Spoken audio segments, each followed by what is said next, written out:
ایک شہر میں نا ایک جادوگر بڑا مشہور ہو جاتا ہے۔ ایک شہر میں ایک جادوگر بڑا مشہور ہو جاتا ہے اور بادشاہ کو اس کی خبر ملتی ہے کہ یہ جادوگر جو ہے بڑا مشہور ہو گیا۔ بادشاہ اس کو بلاتا ہے بھائی اپنے پاس محل میں، اور اس کو بولتا ہے کہ تم کو جادو مجھے دکھاؤ۔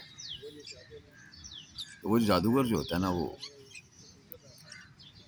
بادشاہ کے سامنے آتا ہے اور ایسا جادو کرتا ہے کہ بادشاہ کے کپڑے جو ہے نا وہ غائب ہو جاتے ہیں اور بادشاہ ایک دم ننگا ہو جاتا ہے۔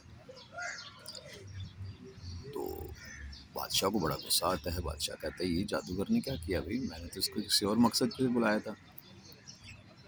بادشاہ اپنے پیادوں کو حکم دیتا ہے کہ اس کو پکڑو اور جیل میں ڈال دو، اور ٹھیک 1 ہفتے کے بعد اس کو پھانسی دے دی جائے گی، اس نے یہ ایسا گنونا کام کیا ہے۔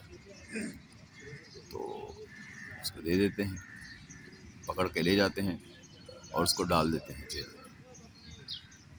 اور جیل میں اس کے ملاقاتی آتے ہیں، اس کے گھر والے آتے ہیں، اس کی بیوی آتی ہے اور کہتی ہے کہ یہ تم نے کیا کیا ہے، تمہیں ایسا نہیں کرنا چاہیے تھا۔ تو وہ کہتا ہے کوئی بات نہیں، ابھی ہمارے پاس پورا 1 ہفتہ ہے، 1 ہفتے میں کیا کچھ ہو سکتا ہے۔ تو وہ کہتی ہے 1 ہفتے میں بادشاہ 1 ہفتے کے بعد تجھے پھانسی دے دے گا، تو مر جائے گا، تیرا کچھ نہیں بچے گا، تو نے ہمیں بھی مشکل میں ڈال دیا، تیرے بعد ہم کیا کریں گے، ہم تو بڑی مشکل سے جئیں گے، تو نے ہمارا یہ پریشانی کر دی، بادشاہ تجھے قتل کر دے گا، بادشاہ نہیں تجھے چھوڑے گا۔ وہ کہتا ہے بھائی 1 ہفتہ ہے، 1 ہفتہ بہت بڑا ہوتا ہے۔ اپنی بیوی کو بڑا سمجھاتا بجھاتا ہے، چلی جاتی ہے اس کی بیوی۔ 1 ہفتے کے بعد بادشاہ اس کو بلاتا ہے، بھائی آ جاؤ اس کو پھانسی دے دو۔ تو وہ جب جاتا ہے پھانسی کے لیے تو وہ جا کر بادشاہ کے پیر پکڑ دیتا ہے اور بادشاہ کو کہتا ہے بادشاہ سلامت، میں معافی چاہتا ہوں اور ایک بات کرنا چاہتا ہوں۔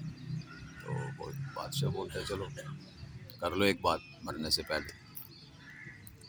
وہ کہتا ہے میں نا ایک گھوڑے پر جادو کر رہا تھا، اس لیے جادو کر رہا تھا کہ یہ گھوڑے کے پر آ جائیں تاکہ میں اس کو گھوڑے کو لے کر اڑوں اور جہاں مرضی جاؤں۔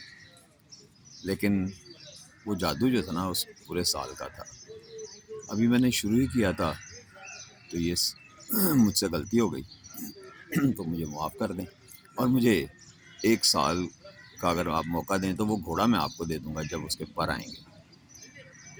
تو بادشاہ کہتا ہے یار اس نے وہ جادو کیا تھا، میرے ساتھ اس طرح سے حرکت کی تھی، تو یہ بھی کرے گا تو چلو گھوڑا ملے گا۔ بادشاہ لالچ میں آ جاتا ہے اور بادشاہ کہتا ہے چلو ٹھیک ہے اس کو 1 سال کے لیے چھوڑ دو، 1 سال کے بعد اگر اس کا جادو کامیاب ہوا تو ٹھیک ہے، نہیں تو اس کو ہم پھانسی دے دیں گے۔ تو وہ پھر اس کو جیل میں ڈال دیتے ہیں، بلکہ جیل میں نہیں ڈالتے، اس کو آزاد کر دیتے ہیں، 1 سال کے لیے اس کو چھوڑ دیتے ہیں کہ جاؤ ریاست سے باہر نہیں جانا۔ وہ جناب گھر چلا جاتا ہے، گھر جاتا ہے، اس کی بیوی سے بات کرتی ہے کہ اب تو نے دوسرا بڑا کام کر دیا۔ وہ کہتا ہے 1 سال بہت بڑا ہوتا ہے، 1 سال میں 365 دن ہوتے ہیں، تو یہ بہت بڑا ہے، 1 سال میں کیا کچھ ہو سکتا ہے تیرے کو پتہ ہے؟ بولتے ہیں مجھے نہیں پتا، لیکن تم 1 سال کے بعد مرنا چاہتے ہو۔ وہ کہتا ہے کچھ نہیں ہوگا تو دیکھنا۔ تو 6 مہینے گزرتے ہیں، بادشاہ مر جاتا ہے، اور کوئی اور 2 مہینے گزرتے ہیں، گھوڑا بھی مر جاتا ہے۔ اب نہ بادشاہ رہتا ہے نہ گھوڑا رہتا ہے، اور یہ کہانی ختم ہو جاتی ہے، وہ جیتا ہے۔ تو یہ سٹوری سنانے کا مقصد ہے کہ ایک شیطان کا فرزند جو ہے اتنا ہوشیار ہے، اتنے وثوق سے وہ کہہ رہا ہے کہ کل کے دن کی بات کر رہا ہے کہ کل کا دن کس نے دیکھا ہے۔ تو نہ بادشاہ نے کل دیکھی تھی نہ گھوڑے نے کل دیکھی تھی، اور یہ شخص جو ہے ایک جادوگر ہے، ایک شیطان کا فرزند ہے، تو ایسے سوچ رہا ہے۔ تو دوستو اس اسٹوری کا لیسن جو ہے وہ یہ ہے کہ جو خدا کے فرزند ہیں وہ ایسا کیوں نہیں سوچتے، وہ کیوں نہیں اس بات پر یقین کرتے، کیونکہ کلام مقدس میں لکھا ہوا ہے کہ کل کا دن اپنے لیے آپ فکر کرے گا، نہ کھانے کی فکر کرو، نہ پینے کی، نہ پہننے کی، نہ اوڑھنے کی، ان سب فکروں میں تو دوسرے لوگ رہتے ہیں، تم کیوں فکر کرتے ہو؟ تو ہمیں بھی فکر سے محفوظ رہنا چاہیے اور اپنی ساری فکریں خدا کے ساتھ خدا پر ڈالنی چاہیے۔ خدا کہتے ہیں کہ اپنی فکریں مجھے دے دو، تو اس لیے ہمیں کل کی فکر نہیں بلکہ آج کی فکر کرنی چاہیے، اور آج ہمیں وقت نکال کر دعا میں بیٹھنا چاہیے، کلام مقدس کی اسٹڈی کرنی چاہیے، اور خدا کے ساتھ ہماری رفاقت ہونی چاہیے، اور آج کے ساتھ جینا چاہیے، کل کا دن اپنے لیے آپ فکر کریں گا۔ اگر آپ کو یہ بات اچھی لگی ہے تو یہ دوسروں کو بھی بتائیں اور سبسکرائب کریں۔